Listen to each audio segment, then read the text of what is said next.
When I returned, I noticed that something had changed. My mother was leaning away from the table, both hands dropped to her lap. Like I said, she sure loved candy, the man was saying, but now she wasn't replying or watching his face. As I took my seat, Mr. Weiler continued. There was this place where she used to live. She'd only moved with us when she was 16. They had this place that made those big jawbreakers and those big chunks of taffy. You could get all kinds. 16 then, said my mother. Peppermint taffy, hot fire flavor. Lacey sure loved that hot fire flavor. I thought of the girl pulling it, leaning her head, letting it curl into her mouth. But something in the man's words misconstrued this picture. 16. In the button on my shirt, the same pinned I saw to the side of his John Deere cap, Lacey Weiler seemed much younger. My mother had noticed the discrepancy too. I realized that this was the reason for her swift spite. She turned the scrapbook to face me and tapped a fingernail against a photo of Lacey. Did you hear this? He said 16. Almost 18 when we saw her last. You should use the button picture though, in case you're using pictures for your book. My mother wasn't listening. Just look at these, she said. Throughout the final series in the album, in snapshot after snapshot, the girl, or rather the woman, looked nothing like the button. The Lacey of these photos dressed exclusively in black. Black stockings and boots, black sweater and pleated skirt. Her hair had been cut, straightened, and dyed the same dark as her clothes. Her bangs were tipped purple, fringing her heavily mascaraed eyes. In nearly every picture, Lacey pouted at the camera, lipstick so thickly red it seemed she'd kissed ketchup. She reminded me of friends I'd had in high school or college, girls who'd worn patchouli oil and read science fiction and Sylvia Plath, the girls I'd dragged along to my first gay bars. Lacey was like those girls, but she bore no resemblance to the man at our table. We didn't care much for those, said Mr. Weiler. The way she looked, the things she said, that just wasn't her. There was bad influence from kids at her school. We think it's because of them that something happened to her. He began a story about the terrible school, but my mother's absorption had faded. I couldn't look at either of them. Instead, I advanced through Lacey's photos, lingering on an extreme close-up, a different shade of lipstick, phony mole speckling her cheek. In another, she posed beside someone else, their arms entwined. This time, however, the picture had been ripped in half. Lacey's companion was taller and heavier, very likely a male. Only his arm and shoulder were visible. Like her, he was dressed in black. I couldn't see his face, but noticed a change in Lacey's, something new, a glimmer like love. We believe she's out there somewhere, he was saying, probably being held against her will. My mother put her hand on the sweating glass of iced tea, then dropped it again. The interview was a bust. She knew that Lacey had not disappeared at all, not in the way she'd wanted. Most likely, Lacey was a quiet girl, a girl who loved music and autumn nights and long maudlin poems, yet despised her life, her small town.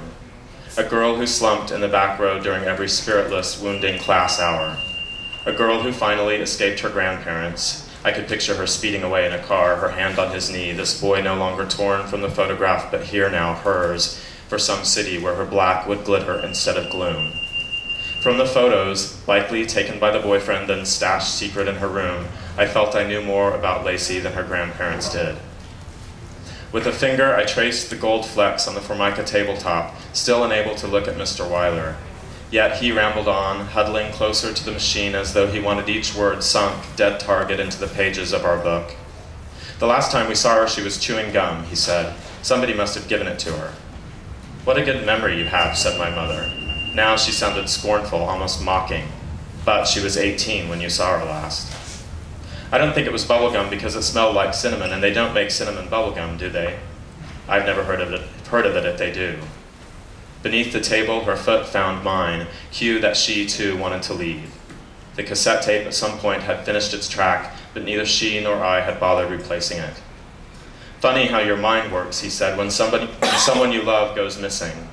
Some nights I lie awake and think, what if somebody done something awful to her? What if they put their dirty fingers in her mouth and took out that cinnamon gum before they did what they did? That's the sort of hell you think about when you're put into this situation. Mr. Weiler's final words were pierced by the ringing cowbell above the door. The town librarian entered, removed her jacket, and selected a booth. She sat and opened a book, her page marked with an orange fallen leaf. It must be getting late, my mother said, and I could sense her using the librarian's interruption as our way out. She patted Mr. Weiler's hand and quickly improvised an excuse. We had to field a phone call between 2:30 and 3, she said. The call would mean more essential information for our book. He seemed puzzled at our haste. That book will be such a help. Let us know if there's anything else we can do. We gathered the cassette recorder and notepads and pens, and I helped my mother from the booth.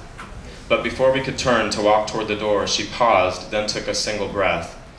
I'm not sure this disappearance will be right for us, she told him. We were under the impression Lacey was a younger girl. His expression changed, a sullen, set adrift sort of look. No, I'm sorry, but no.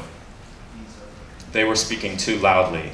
The librarian was watching us, watching me, and with a slight pull, I tried to persuade my mother toward the door.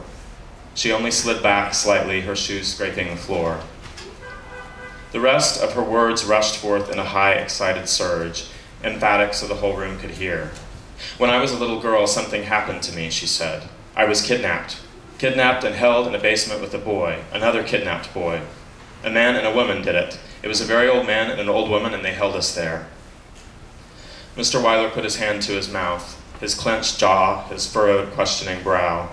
You didn't tell me this before, he said. How terrible. But maybe it wasn't. They paid so much attention to us. They gave us candy and told us stories and sang songs to us, sweet songs we'd remember our entire lives. Stunned, he slipped backward into the booth, and I was equally dazed. It's time to go, I said. I grasped my mother's wrist as though to tug her free, not from Mr. Weiler, but from this impulsive, implausible story she'd left lingering in the air.